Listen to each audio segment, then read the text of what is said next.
জুলাই সনদে স্বাক্ষর করেছি, সেই জুলাই সনদকেও আমাদের সম্মান করতে হবে। এবং সেজন্যই আপনাদের সকলকে অনুরোধ করব যে ধানের শীষে যেমন সিলটা দিবেন 12 তারিখে, একই সাথে আপনাকে যে দ্বিতীয় ব্যালট পেপারটি দিবে হ্যাঁ এবং না, সেখানে হায়ের পক্ষে দয়া করে আপনারা রায় দিবেন। সংসদে বসা মাত্রই হা কার্যকরী হবে, আমরা শপথ নিয়েছি। হা না ভোট হয়েছে গণভোট, সেখানে হা জয়যুক্ত হয়েছে। খুব স্বাভাবিক কারণেই পার্লামেন্টে বিলটা রেজ হবে, হায়ের শপথের কোনো প্রয়োজন নাই। হা অটোমেটিক জাতীয় সংসদে বসা মাত্রই হা কার্যকরী হবে। গণভোটে উপস্থাপিত প্রশ্নের উত্তরে প্রদত্ত সংখ্যাগরিষ্ঠ ভোট হা সূচক হইলে এই আদেশ জারির অব্যবহিত পর অনুষ্ঠিতব্য জাতীয় সংসদের সাধারণ নির্বাচনে নির্বাচিত প্রতিনিধিগণের সমন্বয়ে একটি সংবিধান সংস্কার পরিষদ গঠিত হইবে। মাননীয় স্পিকার, এটি হয়নি এবং এর সময়সীমা আজকে শেষ। এই সুযোগ আমরা পেতে চাই। গণভোটের ফলাফল অনুসারে সংবিধান সংস্কার সম্পন্ন করিবে এবং তা সম্পন্ন করিবার পর পরিষদের কার্যক্রম সমাপ্ত হইবে।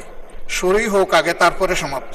সংবিধান সংস্কার পরিষদের সদস্য হিসেবে তারা অসাংবিধানিকভাবে শপথ নিয়েছেন বটে, সেই পরিষদের আহ্বানের জন্য তিনি রাষ্ট্রপতির আর্টিকেল 72 অনুসারে কনস্টিটিউশনের অধিবেশন আহ্বানের ঘোষণা চাচ্ছেন। সংবিধান সংস্কার পরিষদের যেখানে অস্তিত্ব না থাকায় প্রধানমন্ত্রীও সেটা পরামর্শ দিতে পারেন না রাষ্ট্রপতিকে, রাষ্ট্রপতিও সেই অধিবেশন আহ্বান করতে পারেন না, বিধায় সে করেননি। পুরো গণভোটের রায় যদি বাস্তবায়ন করতে হয়, সেই গণভোট এই আইন অনুসারে, সেই রায় অনুসারে সংবিধানে আগে সংস্কার আসতে হবে, সংবিধানের সংশোধন আসতে হবে।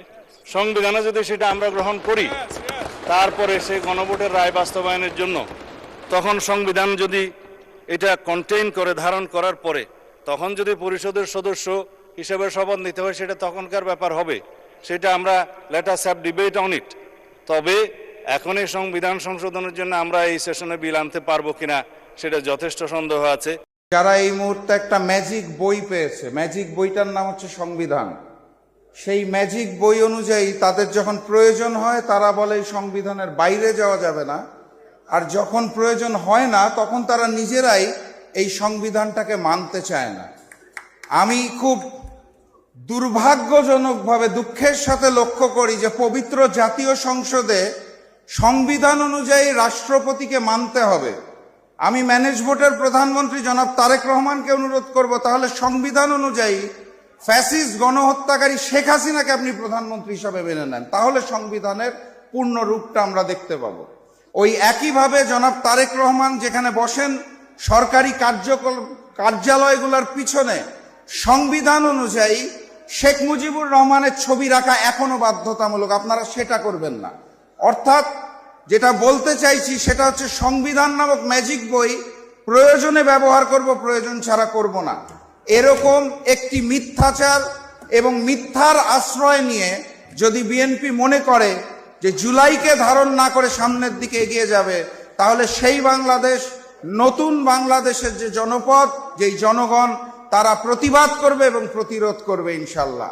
আমি সবার কাছে ভবিষ্যৎ বাংলাদেশের জন্য দোয়া চেয়ে আজকের মতো বিদায় নিচ্ছি। বিজয়ের পথে যাত্রা শুরু, জীবন অথবা মৃত্যু। আসসালামু আলাইকুম।